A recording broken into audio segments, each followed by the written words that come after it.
Alhamdulillah kami mampu mengolah sampah plastik. Ini yang menarik sekali. Sampah plastik ini menjadi sebuah BBM, bahan bakar. Bisa digunakan untuk kendaraan seperti mobil yang berbahan bakar diesel, solar tersebut, dan juga traktor, penggilingan padi juga menggunakan BBM yang kita olah dari sampah plastik tersebut. Ya, sampah organik kita olah menjadi pupuk yang bisa dimanfaatkan oleh petani dengan harga yang cukup murah, karena kita jual sekarungnya itu hanya Rp18.000. Anak-anak kita hari ini negara sudah merdeka, namun mereka masih kurang gizi dan sebagainya.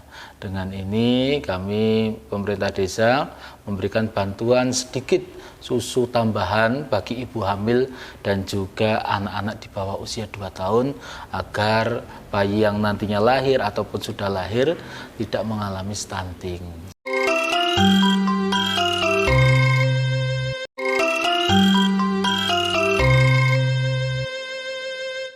Assalamualaikum warahmatullahi wabarakatuh. Waalaikumsalam warahmatullahi wabarakatuh. Om Swastiastu, Namo Buddhaya, salam kebajikan. Nah, podcast Mercusuar kali ini menghadirkan sosok kepala desa.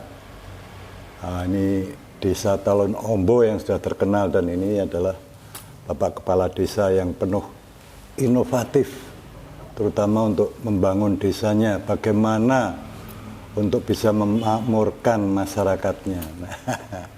Nah, ini nanti bisa menjadi sarana edukasi untuk kepala desa yang lain untuk bisa mengembangkan daerahnya seperti apa yang dilakukan oleh Pak Badarudin ini. Nah. Assalamualaikum warahmatullahi wabarakatuh. Izin memperkenalkan, saya Badarudin, Kepala Desa Talon Ombo, Kecamatan Sapuran, Kabupaten Wonosobo.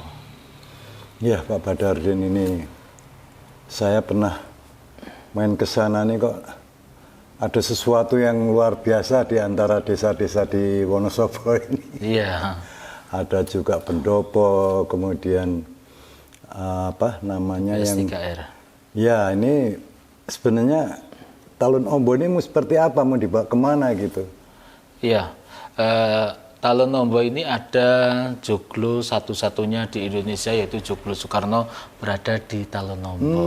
Ini kemarin diresmikan oleh Kepala BPIP, Bapak Kiai Haji Profesor Yudian Wahyudi pada tanggal 18 November tahun 2023 yang lalu. 2003. Yang kedua, di TPS 3R ini kita ada pengolahan sampah, yaitu limbah plastik. Yang menarik itu plastik kita olah menjadi BBM setara solar, dan BBM tersebut bisa kita gunakan untuk kendaraan yang berbahan bakar dasar solar, dan juga untuk diesel seperti penggilingan padi dan juga traktor. Joglo Soekarno itu sendiri seperti apa? Kemudian bisa juga dijelaskan tentang pengolahan sampah agar bisa ditiru oleh kepala desa yang lain, karena sampah ini sekarang menjadi topik yang seksi, Pak. Iya.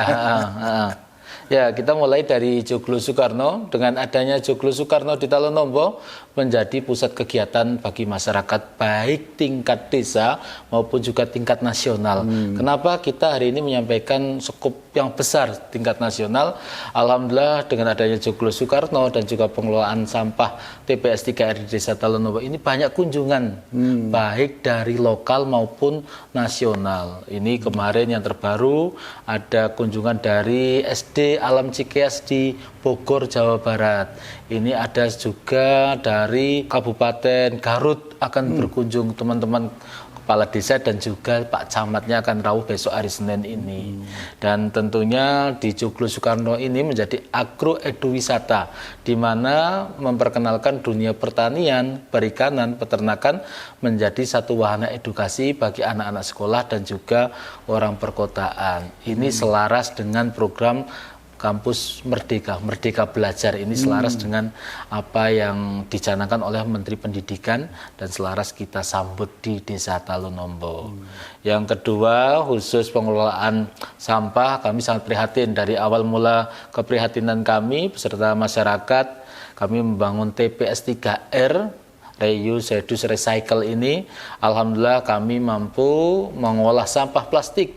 Ini yang menarik sekali. Sampah plastik ini menjadi sebuah BBM, bahan bakar, bisa digunakan untuk kendaraan seperti mobil yang berbahan bakar diesel, solar tersebut, dan juga traktor penggilingan padi juga menggunakan BBM yang kita olah dari sampah plastik tersebut. Yang selanjutnya di TPS 3R ini juga sampah-sampah organik kita olah menjadi pupuk yang bisa dimanfaatkan oleh petani dengan harga yang cukup murah, karena kita jual sekarungnya itu hanya Rp18.000 dan hasil di pertanian itu cukup bagus. Begitu gambarannya. Kenapa sih dinamakan Joglo Soekarno ini? Namanya kok di era-era yang kita memang harus menghargai jasa pahlawan ya. Iya. Nah, ini kenapa? Apakah Anda ini memang seseorang yang pecinta? Ini pertanyaannya mendalam sekali. Kita membangun sebuah Joglo Soekarno ini bentuk penghormatan, kecintaan kita kepada pahlawan bangsa. Ya, bentuk penghormatan, karena bagaimanapun dulu para pejuang sudah memperjuangkan kemerdekaan ini sehingga hari ini bisa kita nikmati.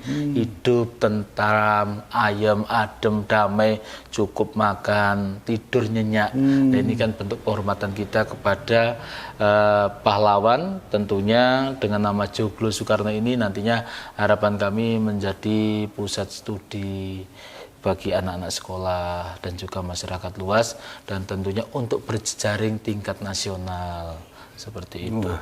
Tapi dengan jenengan bangun Joglo Soekarno ini, apa tanggapan dari pemerintah daerah ini? Tanggapan pemerintah daerah, apakah menyambut baik atau bagaimana, apa sudah pernah dikunjungi dengan pejabat-pejabat di Wonosobo ini sendiri atau gimana? Tentang pejabat daerah ya ada sedikit yang sudah berkunjung. Mungkin beliau belum tahu dengan keadaan adanya Joglo Soekarno di Talunombo. Jadi kok kayaknya kok nelongso teman bangun Joglo tapi nggak ada support dari pemerintah ataupun dari pihak-pihak yang terkait ini, kok nelongso teman, rasanya gimana? Ya tidak nelongso, apa namanya, perjuangan itu ya harus kuat dan gigih. Untuk seperti pahlawan saja dulu mengorbankan jiwa dan raga. Kalau ini kita baru mengorbankan sedikit pemikiran saja lah, itu tidak masalah, itu tidak masalah. Untuk penanganan masalah pendidikan, kami mengadakan kegiatan belajar, kejar paket B dan C. Alhamdulillah tahap pertama tahun 2022 kemarin sudah meluluskan satu angkatan sejumlah 34 siswa paket B dan C, dan ini juga ada 29 siswa-siswi yang sedang menempuh belajar kejar paket.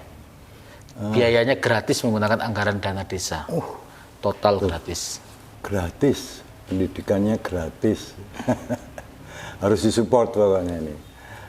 Harapan jenengan tuh SDM di desa jenengan tuh akan seperti apa setelah ada pendidikan jenjang-jenjang itu? Apakah akan berlanjut ke jenjang yang lebih tinggi lagi barangkali?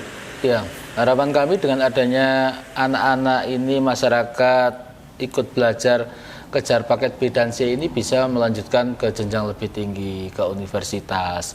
Tidak hanya melalui peningkatan SDM, tidak hanya melalui dengan kejar paket B dan C, kami juga melakukan pelatihan-pelatihan menjaring dengan berbagai pihak. Antara lain kami berkolaborasi dengan BRIDA Provinsi Jawa Tengah, Badan Riset Inovasi Daerah Provinsi Jawa Tengah, untuk mengadakan pelatihan-pelatihan soft skill bagi masyarakat agar masyarakat mampu berdaya saing merebut dunia kerja. Itu apa aja itu yang diberikan pendidikan dari itu?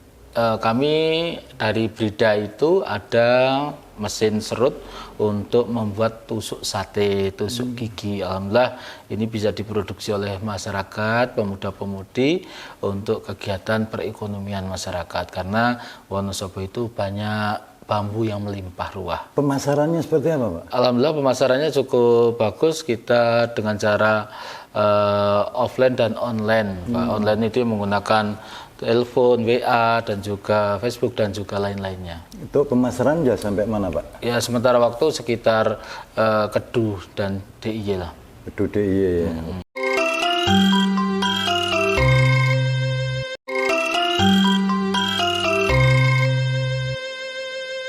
Nah sekarang masalah kesehatan ini, Pak. Gimana, Pak? Ya masalah kesehatan kami prihatin sebetulnya dengan kesehatan yang ada, dengan isu-isu stunting, di mana anak-anak kita hari ini negara sudah merdeka, namun mereka masih kurang gizi dan sebagainya. Dengan ini kami pemerintah desa memberikan bantuan sedikit susu tambahan bagi ibu hamil dan juga anak-anak di bawah usia 2 tahun agar bayi yang nantinya lahir ataupun sudah lahir tidak mengalami stunting.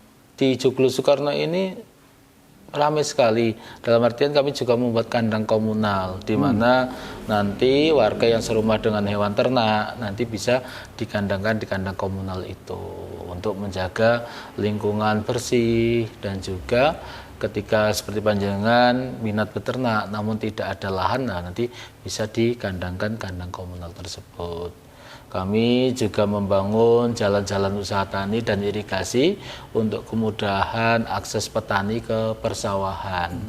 Karena betul kami sangat prihatin dengan adanya perkembangan zaman seperti ini. Jumlah penduduk yang semakin meningkat, terus lahan-lahan subur semakin menyempit.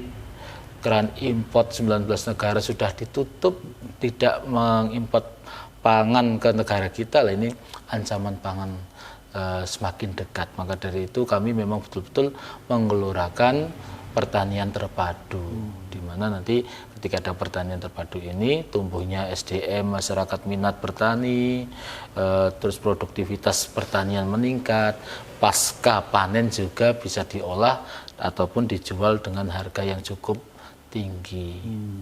Oke, untuk sekarang di lingkungan ya keamanan itu sendiri seperti apa, Pak?